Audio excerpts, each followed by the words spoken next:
এদিকে বৃষ্টি আর জোয়ারের পানিতে চট্টগ্রামের সীতাকুণ্ড, মিরসরাই, ফটিকছড়ির লক্ষাধিক মানুষ ক্ষতিগ্রস্ত।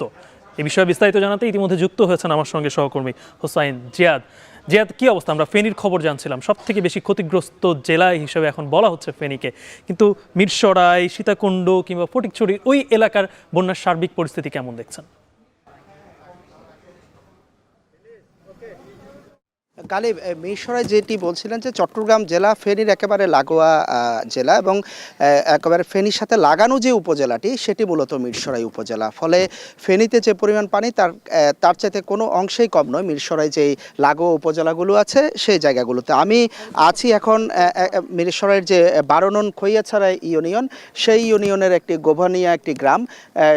এই গ্রামেও আপনি দেখতে পাচ্ছেন যে একেবারে হাঁটু থেকে কোমর পানিতে ডুবে আছে এই গ্রামটি। এখানকার লোকজনের সাথে কথা হচ্ছিল, তারা বলছিলেন যে বৃষ্টিতে গত 4 দিনেরও বেশি সময় ধরে পুরো গ্রাম এবং এখানে আশেপাশে বেশ কয়েকটি গ্রাম এভাবে পানিতে ডোবা এবং হাঁটু থেকে কোমর পানি। বৃষ্টি যদি বাড়ে তখন একেবারে কোমরেরও বেশি পানি হয়ে যায় এই গ্রামটিতে।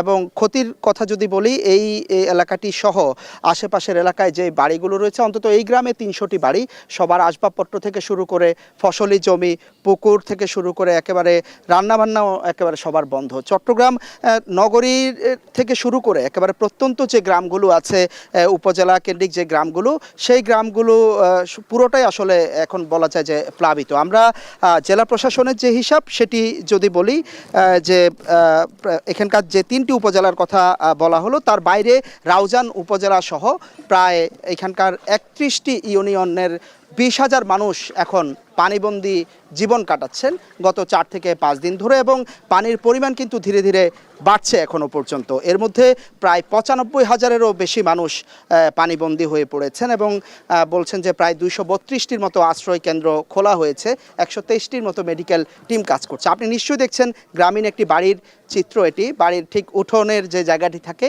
সেটি দেখতে পাচ্ছেন, এবং উঠোন পেরিয়ে ঘরের ভেতরে নিশ্চয়ই দেখতে পাচ্ছেন যে পানি ঢুকে পড়েছে। এবং আমরা এর আগে এসেও একটু আগে এখানে এসেছিলাম, দেখলাম যে যারা ঘরে আছেন তারা রাত দিন 24 ঘন্টা আসলে পানি সেচ দেওয়ার চেষ্টা করছেন, ঘর থেকে বের করার চেষ্টা করছেন পানি, এবং সবাই মিলে কেউ কেউ পরিবারে থাকছেন দিনের বেলায়, এবং রাত বা সন্ধ্যা নামলেই তারা আশ্রয়কেন্দ্র কিংবা আশেপাশে যে আত্মীয় স্বজনের বাড়ি আছে সেখানে চলে যাওয়ার চেষ্টা করছেন। আর এখান থেকে তারা বলছিলেন যে রাতে যদি থাকতে হয়, আজকে 2 দিন ধরে তাদের আসলে ঘুমানোরও উপায় নেই, তারা যদি এখানে থাকেন তাহলে খাটের উপর কোনো রকম করে তারা এখানে থাকছেন। এবং চট্টগ্রামে যে হালদা নদীর পানি কিন্তু বিপদসীমার একেবারে উপর দিয়ে প্রবাহিত হচ্ছে, ফলে ফটিকছড়ি যে জায়গাটি এবং ফটিকছড়ির সাথে রাউজান, হাটহাজারী, সেখানে বিস্তীর্ণ এলাকা কিন্তু প্লাবিত হচ্ছে। আরেকটি বিষয়, কাপ্তাই বাঁধ রয়েছে, কাপ্তাই বাঁধেও এখন মাত্র আর 5 ফিট বাকি আছে বিপদসীমার, সেটি যদি হয় তাহলে কাপ্তাই বাঁধও হয়তো খুলে দেয়া হতে পারে।